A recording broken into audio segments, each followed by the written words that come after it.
you for joining Not a Great Whisperer podcast, where we interview ordinary people living extraordinary lives. I'm your host, Katy Rey, a fierce leader in the community, reminding you to live life to the fullest and embrace all that you are. Joining us today is the one and only Jillian Abby. What an intro. Yeah. I kind of was going to sing it. I wasn't sure if we should. I'm so glad we're doing this. It's my Katy Rey day. It is. First of all, we need to get that on the calendars everywhere. Yeah. Katy Rey Day. Is it going to be today or should we? Is it the day before 420? Because I think it should be for everybody. Wherever. We all need Katy Rey days throughout our life. Thank you. Is this an episode about me today? Yes. I've turned the tables now. It's part of my low-lying anxiety. I got her. Jillian, what is it? Queer Abby, the blog, where people ask you questions, or are you like Dear Abby? Kind of. Yeah. Yeah. But with a little bit of a queer twist. A little bit of a twist. That's not true. It's a huge queer twist. It's a very gay As blog. It should be. Yeah. I love a very gay blog. First of all, yes. More of those. One of my favorite things. Okay, so Jillian's a writer, author, amazing human, beautiful, just presence, energy. I had a very large event, and Jillian was one of the speakers, and I rave reviews, like out of control. What you bring, even though she was anxious before she came out on stage, she nailed it. So like one of my favorite things that you say about your book, Perfectly Queer, is you don't have to be a murderer. You don't have to be a murderer to read murder mysteries, and you don't have to be a queer person to read a book about the LGBTQ. Boom, dropped a mic. She could have just dropped the mic there, but you were very respectful about the mic. But I think that is the greatest thing. And is it because you got feedback, like when you first came out with the book, where people were like, oh, I'm not gay? It was an interesting response that I kind of wasn't anticipating. And I guess in some ways I was. I knew I hoped the book would be embraced by the LGBTQ community, particularly women and non-binary folks who have come out later in life, whether that's 20s, 30s, 40s, beyond. What I didn't realize, though, is that people who weren't part of the LGBTQ, whether they were allies or not, thought the book wouldn't be for them. And I had a friend who read the book for me because she's a total bookworm, and she's a friend, and that's what good friends do, is they buy your book and read it. And she said to me after the fact that she was really surprised with how much resonated with her. And she said, the tagline on your book, which is facing big fears, living hard truths, and loving myself fully out of the closet. She said, if you took away that part where it says out of the closet, it applies to everyone. But it is, like everybody's put out of the closet, but sometimes it's like us just sitting in our shame of whatever that is a closet. You know what I mean? So her saying out of the closet, I get, but to a point. Yeah. Because, all of us have some crazy in the closet. That's all our shadow piece that so many people are working on, like, look at my shadow right now. Yeah, that's your closet side. It's dark in there. Yeah, that's really cool. And I think that is the exact, everybody who was giving me a rave review was actually not a part of the LGBTQ community. So it was like, of course, you resonated with her message. It's literally about life. Yes. And I love that because really, I love to speak to an LGBTQ audience, but I really love to be a bridge to people. And I know there's a lot of people, like I always would have considered myself an ally growing up because, my mom had a couple that were gay, that were friends, and we liked them. And so it was like, oh, that's allyship. And I didn't realize how much internalized homophobia I had. Still. And so I think it's really helpful to have these conversations and where people are willing and open to listen to more of my stories and other stories from the LGBTQ and say, oh, I didn't realize that. I think one of the most frustrating things for me, so I came out at 38 years old, and it was after marriage equality had passed in the U.S. in 2015. And so I just assumed, okay, we're all good. We're equal. I see the pride flags everywhere. We have pride parades. And it's amazing how many challenges. I've been amazed by how many challenges that I still face in my life just by outwardly identifying as LGBTQ now. And what is it, 9 years later?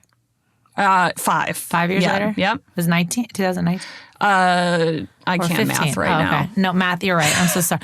I used to be a CPA. She's making it seem like it's 4 a.m., but it's Right. fine. She can't math right now. No, I can't math. I just don't want She's to. words. She's the word. Listen, how did you know? Well, what are some of the things you're already facing? Just how many years have you been out now? So officially out, which is kind of interesting, has only been 3 years. It was on my 40th birthday that I posted a YouTube video and I said, I've written a book and here's the first chapter. And it was a chapter about me coming out to my friend. The reality is I didn't have a book. I think I had maybe 3 or 4 chapters at that point. I had no idea how I was going to get it published.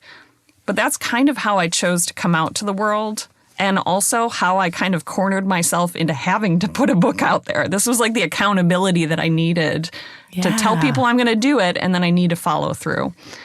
Oh, I love that you did that. Yeah, it all worked out. Oh, here we are. I know how I work. Like, Published and everything. I struggle with accountability to myself. Yeah. I'm highly accountable to others if I promise someone something. So that's what I have to do. I also know I'm a procrastinator, and so I'm working now of like, okay, that's who you are. Make it work. Schedule yourself that way. Yeah. How great do you feel now? Life is amazing. I'm actually writing a second book you are. right now about making a major life change. So it's not just focused on coming out as LGBTQ. It's any time where we feel unsettled in our lives and we know that something's wrong or we know that something's not in alignment and that we need to make a change, but we have to be the one to initiate that change. Always. And that is a scary place to be. And so using my bizarre sense of humor. I love it. It's not bizarre. It's fantastic. Well, thank you. Thank you. Party on, Wayne. I think my dad did a lot of drugs prior to my conception and whatever. Anyways, regardless. That's not the book. That's not the book. That's not the book. But what I love to do is talk about difficult topics, but with humor and levity. We don't have to make everything heavy and sad. And just sit in it. Right. Just be like, hey, you want to get super sad? That's why one of the things that connected me with you, because I take life as people will be like, oh my gosh, that happened. And I'm like, yeah, but it's really beautiful and kind of hilarious now. Right.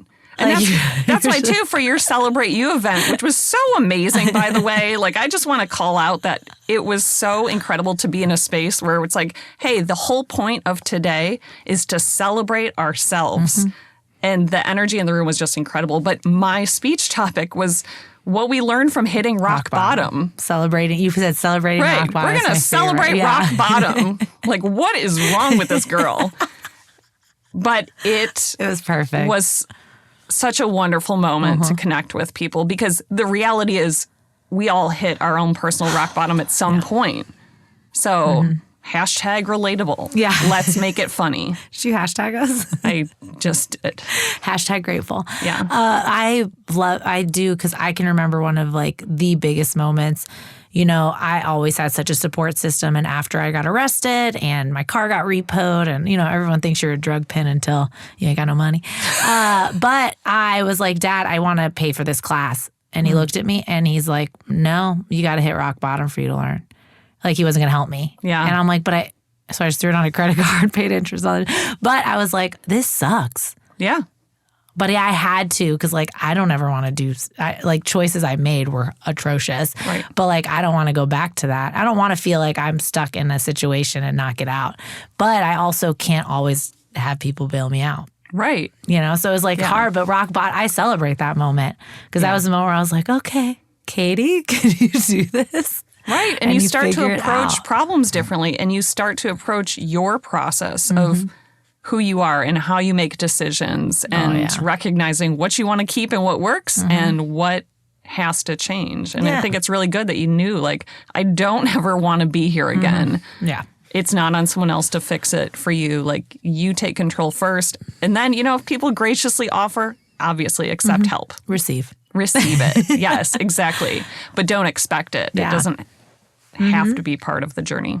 But it's important. And I know, like, our first Zoom call together, there was just so much energy of just, like, loving life and being who we are. But what has been some of your, saying 3 years seems like a short amount of time, but I feel like you've had so much life in that 3 years. Yes. Right? What's been one of the hardest pieces of that? Like actually getting to step into who you exactly are. Like what's been one of the hardest?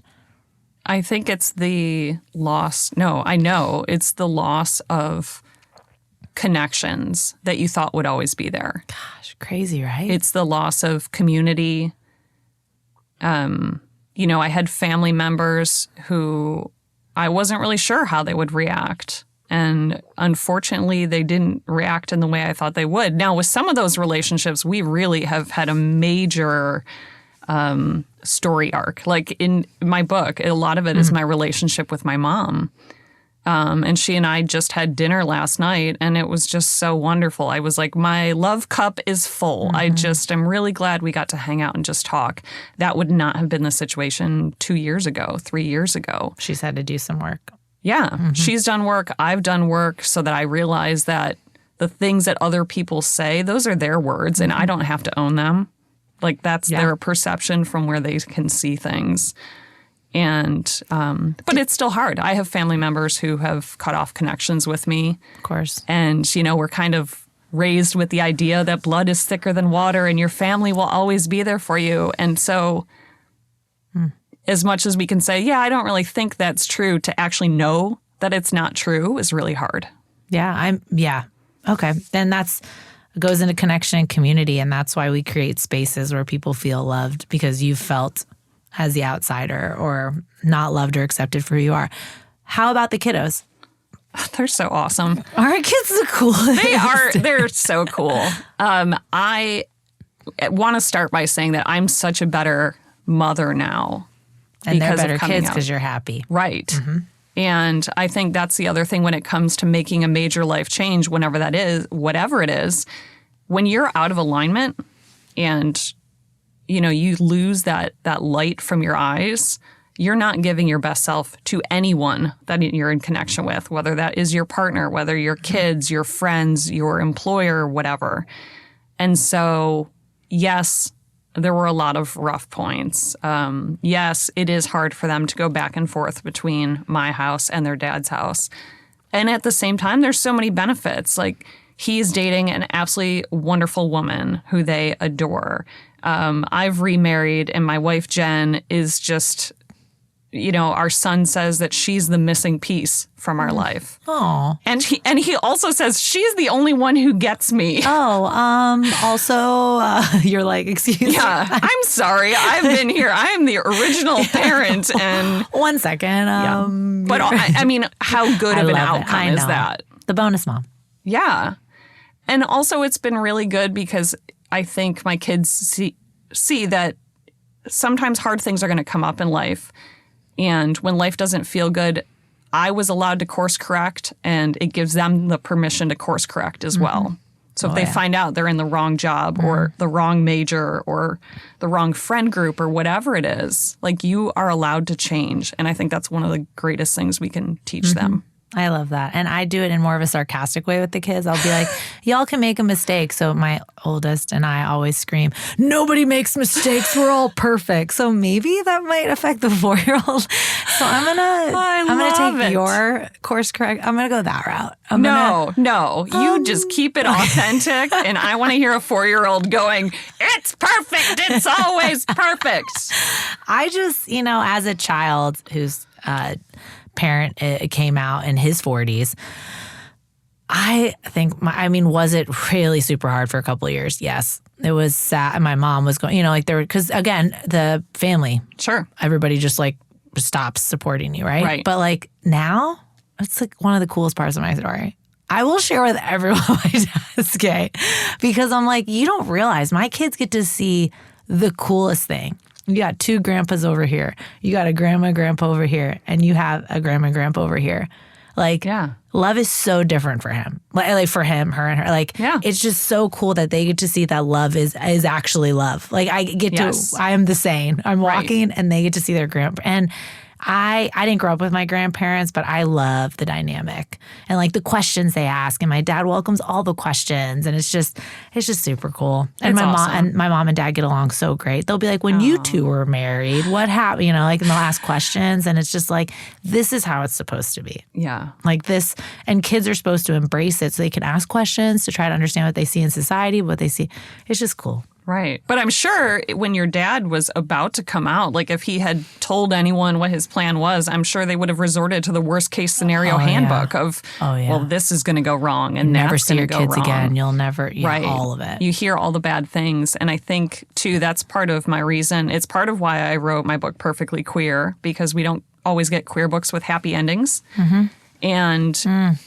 And then the book about a major life change, too, because we often look at everything that could go wrong. And it's like, but what could go right? Like it hasn't been just coming out for me. I am in my dream career right now. I write and I have more than enough to pay my bills. Our house has become like our safe haven and our little, I don't know, it's a wonderful space to be in. The kids are doing great in school. I actually have more friends and community now than I had before. And I just get to be me, and that feels so good. So it's not ever just the change. There's such a ripple effect from it. And I feel like once you're aligned, everything else seems to line up too. And going with your gut. Yes. I was screaming at you for years. For so long. And I was like, what's that voice? Oh, that must be someone else talking. That's not me. Who are you? Right. So being a writer, what was the hardest part when you really jumped into that journey of either, like, what was the hardest? Because you are a procrastinator, you said, too. So totally. Yeah. And a people pleaser and a recovering perfectionist. And so I think the people pleasing, honestly, was one of the biggest parts of it. And also I had a lot of self-worth issues because when you reject who you are for so long, you can't really value yourself. And so I ridiculously undercharged on projects. And unfortunately, when you charge super low, you draw the clients who take advantage of that. Oh, and are just so exhausting. Exhausting. Yeah, it was like energy vampires everywhere. And so it was really nice to eventually get to a place where it's like, well, you know what? I can choose my clients. And once I started being selective and not focusing on the money, but focusing on how things felt, amazing opportunities came along.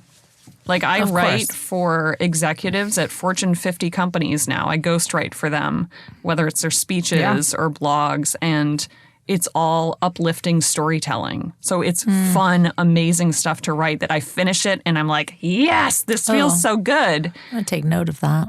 Yeah. And it's like, is this I remember the tests we had to take back in high school to try and figure out what our career would be when we grew up. And mine said farmer, which is really funny because I'm terrible with plants. But please stop. Yours was not farm.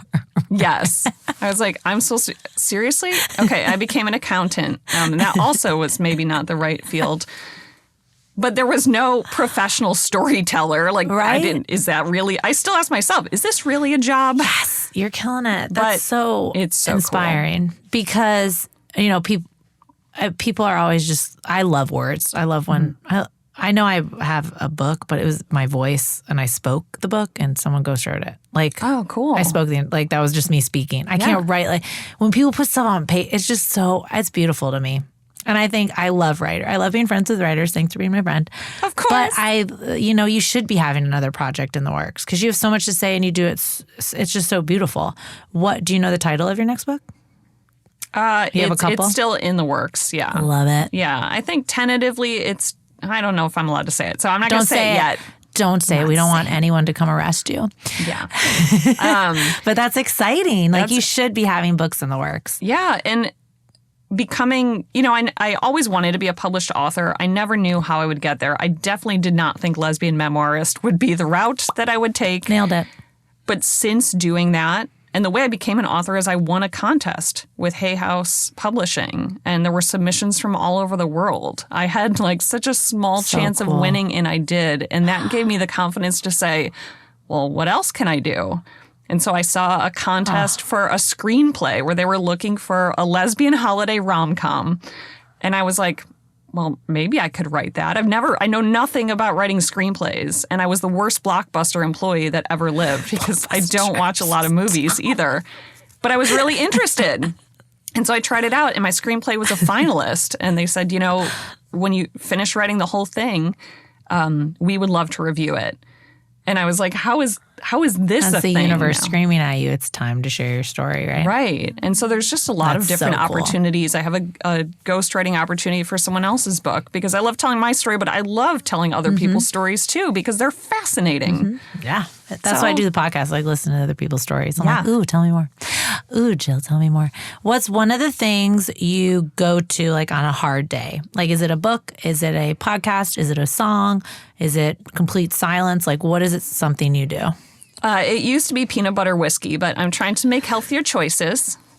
And so now, it's funny that you say that because now, recently I had a moment where it was just too much work in a day, too many questions from the kids and from my wife, Jen. And so I went outside and grabbed a shovel and just started digging holes in the yard. For plants or just in general? Just digging up dirt. And it was just, I mean, the good thing is, like, we don't have a very manicured lawn in the back.